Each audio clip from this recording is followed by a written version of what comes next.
আসসালামু আলাইকুম সবাইকে। আমি কাকলি আক্তার চলে আসলাম নতুন একটা ভিডিও নিয়ে। আর এই ভিডিওটা আসলে অনেকটা শখের বশেই করা। তো কালকে সন্ধ্যাবেলায় মানে বাসার আশেপাশে সব ভাস্তি ছোট ছোট বাচ্চারা সবাই মিলে বলছিল যে ফুপি চলো আমরা জুলাবাতি করব। এবং এখানে সবাই এত স্পেশাল স্পেশাল বাবুর্চি, মানে কি বলবো, একজনে হলুদ বেশি দিচ্ছে তো একজন লবণ বেশি দিচ্ছে। তো সবাই মিলে আসলে আমরা জোলাপাতি করছিলাম আর সেই ভিডিওটাই আপনাদের সাথে শেয়ার করব।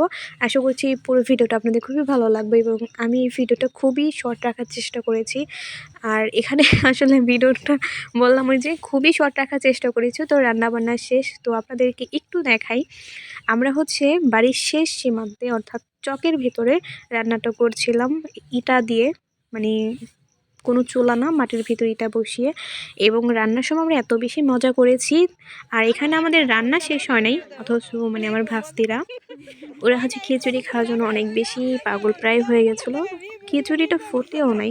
তো আমি মজা করে বলছিলাম যে তোমরা রিভিউ দাও কেমন হয়েছে। তো না, যাই হোক, মাশাআল্লাহ আলহামদুলিল্লাহ খিচুড়িটা খুবই ভালো হয়েছিল। এবং সবাই মিলে খিচুড়িটা যেমন তুমি সবাই মিলে যে অনেকটা সময় একসাথে কাটিয়েছি এবং অনেক বেশি মজা করেছি, এটাই অনেক। আর এখানে হচ্ছে ঐতিহ্যবাহী কলা পাতা, সেগুলোর ভিতরে ছোট ছোট গুঁড়াগাড়াদের খেতে দিয়েছি। আর বড় পাতায় হচ্ছে আমরা বড়রা বসেছিলাম।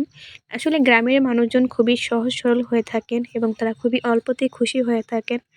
তো আমাদের খাওয়া দাওয়ার পর্বটা এখানেই চলতে থাকুক। সবাই ভালো থাকবেন, সুস্থ থাকবেন। আল্লাহ হাফেজ, দেখা হবে অন্য কোনো ভিডিওতে।